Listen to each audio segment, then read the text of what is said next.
que são duendes? São criaturas mitológicas que aparecem em várias histórias do folclore europeu. Apesar de sua origem não ser completamente conhecida, o mais provável é que os duendes tenham surgido junto com elfos, anões e outros seres do além em lendas da mitologia celta e escandinava, em países como Inglaterra, Noruega e Suécia. As primeiras histórias com essas criaturas mitológicas que aparecem em várias histórias do folclore europeu. Apesar de sua origem não ser completamente conhecida, o mais provável é que os duendes tenham surgido junto com elfos, anões e outros seres do além em lendas da mitologia celta e escandinava, em países como Inglaterra, Noruega e Suécia. As primeiras histórias com o personagem são da antiguidade, mas ele só recebeu esse nome no século XIII, quando a palavra duende passou a constar do vocabulário espanhol. Aliás, dependendo da região de origem da história, essas criaturas assumem formas e nomes diferentes. Nos contos medievais irlandeses do século XIV nasceu Leprechaun, um anãozinho que esconde um pote de ouro. Na obra do alquimista suíço Paracelso, no século XVI, surgem os gnomos, exímios artesãos que vivem isolados nas florestas. Mas na maioria dos países não há essa distinção. Na Inglaterra, por exemplo, todos esses personagens são chamados genericamente de goblins. Na Escócia, de brownies, e em boa parte da Europa são simplesmente anões, diz o jornalista Gilberto Schroeder, autor do livro Fadas, Duendes e Gnomos. Na maioria dos relatos, os duendes são retratados como pequenos espíritos esverdeados e travessos, que vivem em um universo paralelo mas interferem nos destinos humanos. Quando são bem tratados, eles ajudam nas tarefas domésticas, mas se ficam zangados podem aprontar, azedando uma jarra de leite ou inventando pesadelos para atrapalhar nossos sonos. Por isso, era costume em algumas regiões da Europa deixar um prato de mingau para agradar essas criaturas ou bater 3 vezes na madeira para desejar-lhes boa noite.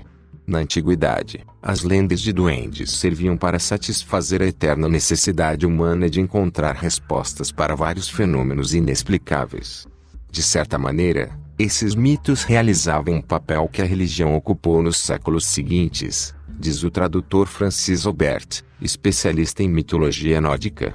Com o avanço do cristianismo na Europa, os duendes acabaram demonizados, identificados como anjos caídos ou pequenos diabinhos, tanto que muitos ainda são representados com chifres e rabo pontudo.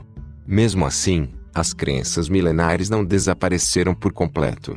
Prova disso é que até hoje, em regiões mais isoladas da Alemanha, acredita-se na lenda de que crianças que nascem com algum defeito físico são, na verdade, filhos deformados de duendes que foram trocados. Simbologia de duende. Na cultura popular, acredita-se que os duendes vivem nas florestas, poços e nascentes além de possuírem um pote de ouro que pode ser encontrado no final do arco-íris e, por isso, é considerado um símbolo de boa sorte e sucesso. Por outro lado, o duende está associado às forças do mal uma vez que pode adquirir qualquer forma e cor, considerados seres violentos e sarcásticos que pregam peças nos humanos, ou seja, um ser endiabrado. Duende, espírito interesseiro. As primeiras lendas sobre duendes fazem parte do folclore celta e escandinavo num período não preciso da antiguidade. O nome, entretanto, aparece bem depois, apenas em 1221. Provavelmente como uma corruptela da expressão espanhola dueño de la casa, dono da casa. É uma alusão à descrição mais comum do personagem. Na maioria das histórias, o duende é um espírito, na forma de anãozinho verde, que vive dentro de casa. Se recebe um bom presente, pode até ajudar no trabalho. Quando contrariado, apronta várias travessuras. Elfo, mago mortal. Histórias sobre elfos existem desde que os povos celtas ocuparam as ilhas britânicas, no século III. Os escritos mais antigos, entretanto, são Zeda, coleção de mitologia islandesa do século XIII que divide os elfos em 3 tipos, os brancos, bons, e os negros e cinzentos, perversos. Dependendo da história, os elfos assumem formas que vão de espíritos alados a anões. Todos têm poderes mágicos e são quase imortais, só morrem se forem assassinados. Na antiguidade, costumavam ser adorados em rituais nas florestas da Escandinávia. Gnomo, artesão solitário. Batizados pelo alquimista suíço Paracelso, 1493 a 1541, os gnomos são anões que vivem isolados em minas ou em buracos nos troncos de árvores. Artesãos habilidosos, produzem joias incríveis e guardam tesouros enterrados. Em 1583, os dicionários franceses incorporaram o termo gnome para identificar pequenos gênios deformados que habitam a Terra. De fato, na mitologia medieval, esses seres eram representados como pequenos velhos corcundas. Entretanto, em 1937, ganharam um retrato mais simpático no desenho Branca de Neve e os Sete Anões, produzido por Walt Disney. Gremlin, terrorista aéreo. As pioneiras lendas sobre gremlins são da Idade Média.